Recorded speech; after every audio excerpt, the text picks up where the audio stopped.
Hello, food and craft വേൾഡിലേക്ക് സ്വാഗതം. ഇന്ന് ഞാൻ വന്നിരിക്കുന്ന ഒരു വെറൈറ്റി സാമ്പാറിൻ്റെ റെസിപ്പി ആയിട്ടാണ്. ഒരു സ്പെഷ്യൽ സാമ്പാറാണ്. വിഷു ഒക്കെ അല്ലേ വന്നത്, അപ്പോൾ എല്ലാവരും ഒന്ന് ട്രൈ ചെയ്ത് നോക്കണം. അപ്പോൾ ഒരു അടിപൊളി ടേസ്റ്റുള്ള സാമ്പാറാണ്. അപ്പോൾ ഇതെങ്ങനെയാണ് തയ്യാറാക്കുന്നത് നമുക്കൊന്ന് നോക്കിയിട്ട് വരാം. അപ്പം നമ്മുടെ വീഡിയോയിലോട്ട് പോകാം. അപ്പം നമ്മുടെ സാമ്പാർ ഉണ്ടാക്കാനായിട്ട് ഞാനിവിടെ പരിപ്പ് കഴുകി ഇട്ടിട്ടുണ്ട്. ഞാൻ ഒരു ചെറിയ കപ്പിലാണ് പരിപ്പ് എടുത്തേക്കുന്നത്. അതൊന്ന് കഴുകി വൃത്തിയാക്കിയിട്ട് അത് കുറച്ച് വെള്ളം ഒഴിച്ചിട്ട് നമുക്കൊന്ന് വേവിച്ചെടുക്കാം. അതിനകത്തേക്ക് ഞാൻ ചെറിയ ഉള്ളിയാണ് എടുത്തേക്കുന്നത്. ചെറിയ ഉള്ളി ഒരു 2-3 വെളുത്തുള്ളി ഒന്ന് നീളത്തിൽ അരിഞ്ഞതാണ്, അതിട്ട് കൊടുക്കുന്നുണ്ട്.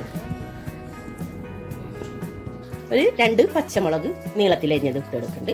നമുക്കിതൊന്ന് വേവിച്ചെടുക്കാം. ഞാനിവിടെ ചരുവത്തിലാണ് കേട്ടോ വേവിച്ചെടുക്കുന്നത്. പരിപ്പ് പെട്ടെന്ന് വേഗണ പരിപ്പായതുകൊണ്ടിട്ട് ഞാൻ ചരുവത്തിൽ ഇട്ടിട്ടാണ് വേവിച്ചെടുക്കുന്നത്. അപ്പോൾ ഇതൊന്ന് വെന്ത് തന്നെ വരെ നമുക്ക് വെയിറ്റ് ചെയ്യാം. നമ്മുടെ പരിപ്പൊക്കെ വെന്താന്ന് നോക്കാം. പരിപ്പെല്ലാം നല്ലോണം വെന്തിട്ടുണ്ട്.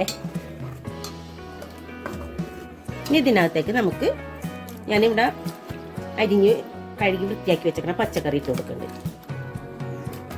നമ്മളിവിടെ ഒരുപാട് പച്ചക്കറികളൊന്നും ഇട്ട് വെക്കണ്ട. ഉരുളക്കിഴങ്ങും ക്യാരറ്റ്, മുരിങ്ങക്കായ്, വഴുതനങ്ങ, ഇങ്ങനെയുള്ള സാധനം, പിന്നെ വെണ്ടയ്ക്കയും മാത്രമേ എടുത്തിട്ടുള്ളൂ. അപ്പോൾ ഞാനിതെല്ലാം ചെറുതായിട്ട് കട്ട് ചെയ്ത് കൊടുത്തിട്ടുണ്ട്.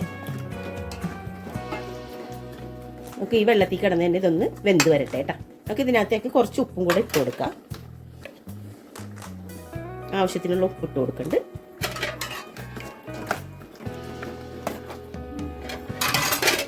ഇതൊന്ന് വെന്ത് വരട്ടെ. നമ്മുടെ സാമ്പാർ കഷ്ണങ്ങളൊക്കെ വെന്താന്ന് നോക്കാം.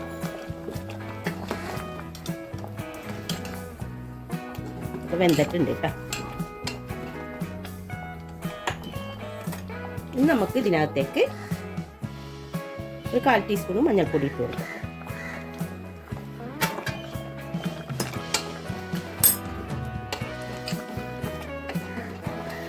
നമുക്ക് അപ്പുറത്തോട്ട് മാറ്റി വെക്കാം. നമുക്ക് ചെറിയ തീയിലിട്ടിട്ട് നമുക്ക് അപ്പുറത്തെ അടുപ്പിലോട്ട് മാറ്റി വെക്കാം.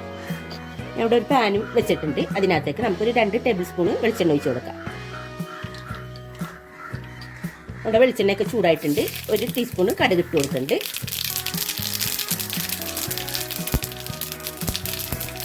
അതൊന്ന് പൊട്ടി വരുമ്പോൾ നമുക്ക് അതിനകത്തേക്ക് കുറച്ച് വറ്റൽമുളക് ഇട്ട് കൊടുക്കാം. കുറച്ച് വേപ്പില,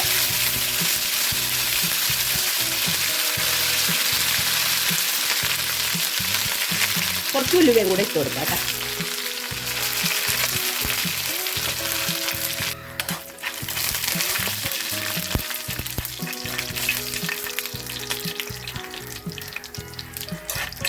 ഇതിനകത്തേക്ക് ഞാനിവിടെ കട്ട് ചെയ്ത് വെച്ചേക്കണ വെണ്ടയ്ക്ക ഇട്ട് കൊടുക്കുന്നുണ്ട്.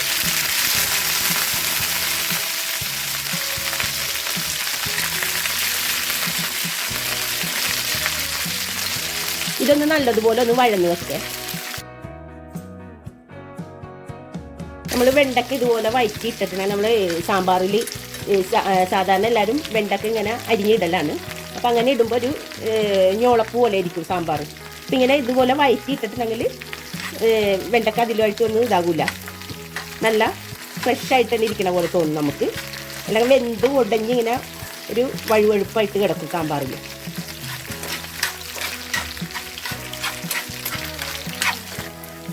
നമ്മുടെ വെണ്ടയ്ക്കൊക്കെ ഒന്ന് വഴന്ന് വന്നിട്ടുണ്ട്. കുറച്ച് ഒന്നുകൂടെ വേകാനുണ്ട്. നമുക്ക് അതിനകത്തേക്ക് തന്നെ ഒരു തക്കാളി അരിഞ്ഞിട്ട് കൊടുക്കാം.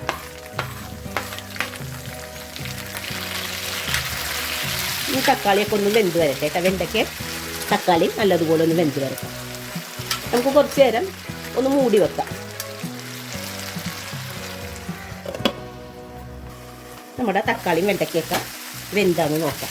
തക്കാളിയൊക്കെ നല്ലോണം എല്ലാം വെന്തിട്ടുണ്ട്. വെണ്ടയ്ക്കയും വെന്തിട്ടുണ്ട്. ഇനി ഇതിനകത്തേക്ക് നമുക്ക് ഞാൻ ഇവിടെ സാമ്പാർ പൊടിയും മല്ലിപ്പൊടി ഒരു 2 ടേബിൾ സ്പൂണ്, സാമ്പാർ പൊടി 2 ടേബിൾ സ്പൂണ്, മുളക് പൊടി 1 ടേബിൾ സ്പൂൺ ഇവിടെ മിക്സ് ചെയ്തതാണ് ഇട്ട് കൊടുക്കുന്നത്.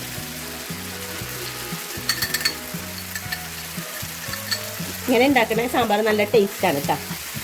എല്ലാവരും ഒന്ന് ട്രൈ ചെയ്യണേ. ഒന്ന് നല്ലോണം ചൂടാക്കി എടുക്കാം നമുക്ക് ഈ മസാലയൊക്കെ. ഇതിനകത്ത് തന്നെ നമുക്ക് കുറച്ച് കായപ്പൊടിയും കൂടെ ഇട്ട് കൊടുക്കാം.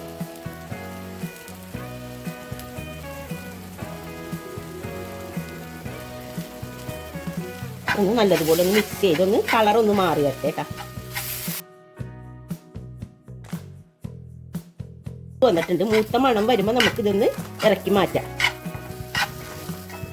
നമ്മുടെ സാമ്പാറിൻ്റെ കഷ്ണങ്ങളാണ്.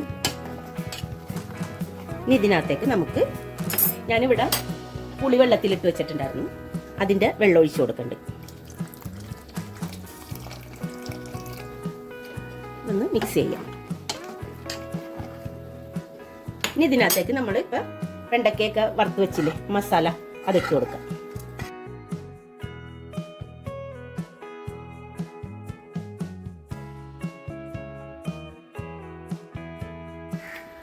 നല്ല ഉപ്പും പുളിയും നല്ല കറക്റ്റ് ആയിട്ടുണ്ട്. കുറച്ച് ഉപ്പിൻ്റെ ഒരു കുറവുണ്ട്.